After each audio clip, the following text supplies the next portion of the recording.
Bonsoir à tous, bienvenue dans le 19h45 de ce lundi 2 avril 2018. Voici les titres de cette édition. Le sel importé est très prisé par les Béninois. Pourtant, plusieurs associations de femmes installées aux abords de l'océan produisent ce condiment de cuisine. Pourquoi ce désintérêt pour le sel local? La réponse dans un instant. Les forêts sacrées interviennent dans la protection de la faune et de la flore. Au Bénin, certaines d'entre elles sont en voie de disparition, un sujet préoccupant qui intéresse la rédaction de BB24. Au Japon, le groupe automobile Nissan veut construire dans le village de Nani un site de recyclage des batteries de ses voitures. Vous aurez plus de détails sur le sujet dans un instant.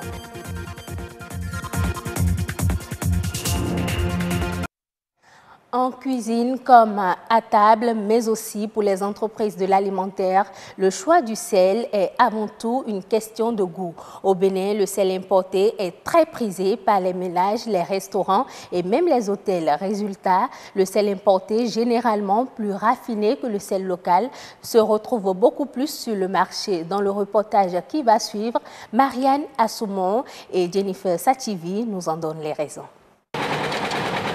Cotonou, nous sommes au marché d'Antokpa. Plusieurs revendeuses de sel viennent s'approvisionner ici. Sur ce site, une usine se charge de moudre les cristaux de sel importés dans le but de les rendre plus fins pour la vente. Les clients préfèrent que les cristaux de sel soient moulus. Donc, c'est ce que nous leur offrons. Nous l'importons du Sénégal. On l'importe aussi du Ghana à côté. Nous avons aussi le sel de la Tunisie. Il y a les emballages de 25 kg, des emballages de 30 kg et des emballages de 40 kg.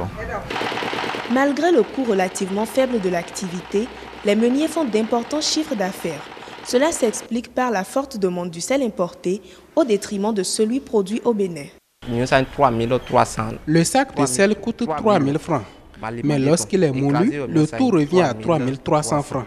Pour les fabricants de glace, des barres de glace et consorts, ils l'utilisent en cristaux comme ça vient.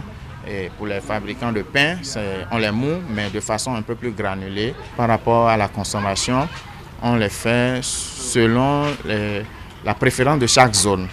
Le sel produit au Bénin provient essentiellement des zones marécageuses et maritimes. On le retrouve pourtant en très faible quantité sur le marché. Plusieurs raisons expliquent la situation. Je quitte Ouegbo pour m'approvisionner en sel ici. Nous avons plus de facilité à vendre le sel importé et son prix est plus abordable. La fabrication locale n'est pas utilisée pour plusieurs raisons, notamment la quantité est trop faible. Ça ne peut pas répondre à la demande du marché.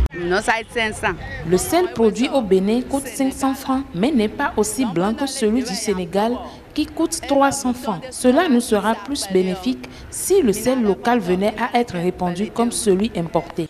Le sel contient des minéraux tels que le sodium, le chlorure et s'avère donc nécessaire au bon fonctionnement de l'organisme.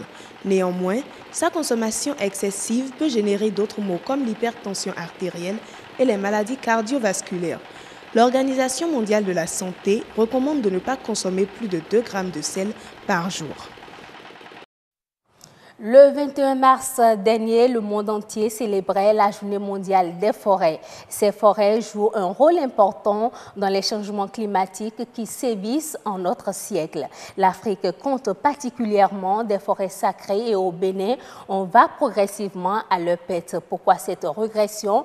Que faire pour conserver nos forêts sacrées? Réponse dans ce magazine que nous présente ici Rodrigue Babagbeto. Iroko, Baobab, Kaya, Samba, Foiroko, Karité et Fromager.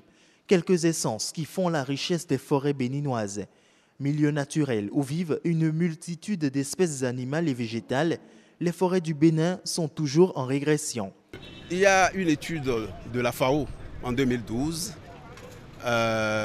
qui nous a dit qu'au Bénin,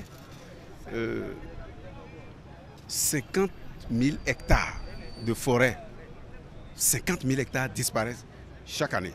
Mais nous avons fait une étude financée récemment par la Banque mondiale qui nous a révélé que la tendance actuelle d'accord, est de 22 à 25 000 hectares de régression par an. Cela reste, bon, une avancée notable, on va dire. Mais la forêt régresse toujours. Le domaine forestier se divise en deux catégories au Bénin.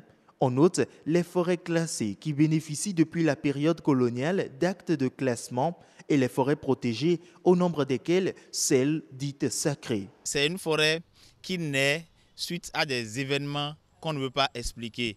Un ancêtre qui allait à la chasse ou bien qui allait à la pêche et qui a rencontré un génie qui lui a parlé.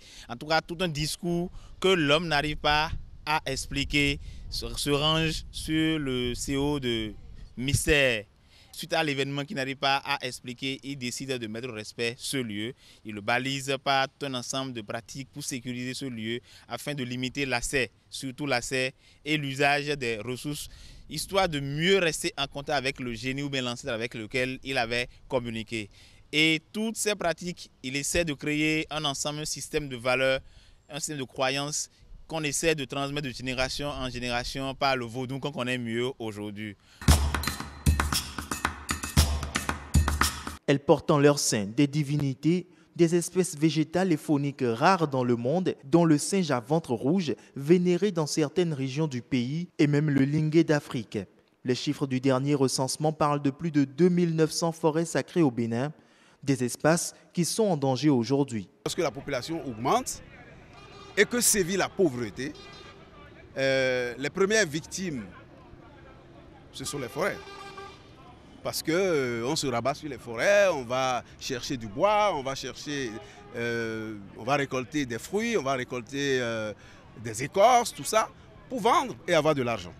Et ceux qui sont censés garder ces forêts sacrées aujourd'hui sont vieux et beaucoup meurent. De plus en plus, la documentation ne les accompagne pas. Donc les besoins croissants de demain vont faire que si on ne fait rien pour les sécuriser, elles vont disparaître.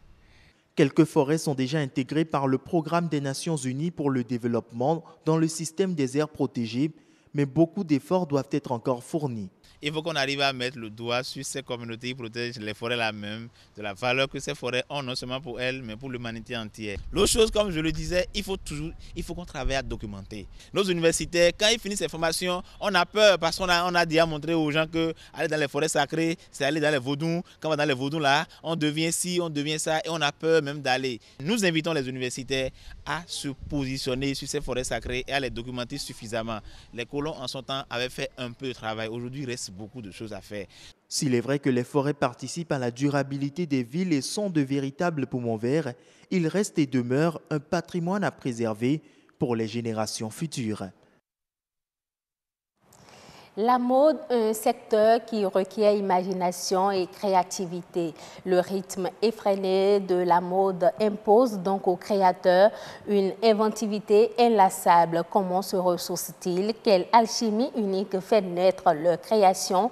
Et comment se présente aujourd'hui le marché incursion dans l'univers des créateurs de mode au Bénin? C'est un reportage signé Herman Rodriga-Mégan et Marianne Assoumon. Ils sont des artistes. Au rythme des deux lames de leurs ciseaux, se dessine avec précision le spécimen d'une tenue. Ce sont des créateurs de mode, de collection, qu'ils mettent sur le marché au bout d'un processus de dur labeur. Théoriquement, il faut compter 6 bons mois pour faire une collection digne de ce nom. On couche les idées sur papier, on fait une recherche, voilà. Quel thème je vais travailler, quelle matière je vais travailler, quelles sont la gamme de couleurs, de matières, etc. Dessiner les croquis, valider, jeter, on jette beaucoup, on garde peu, etc. etc. Après, il y a le montage. Donc, à partir des croquis, nous faisons les patrons. Ensuite, la coupe et le montage des prototypes. Il y a les essayages avec les mannequins cabines. S'il n'y a pas de défilé, on peut décider de faire un shooting photo. Et puis, la mise en vente. Comment trouver l'étincelle? L'éclair de génie qui jaillit et requiert le consentement de tous. C'est un mélange de curiosité, de réflexion, d'humeur et d'instinct. L'inspiration vient de partout.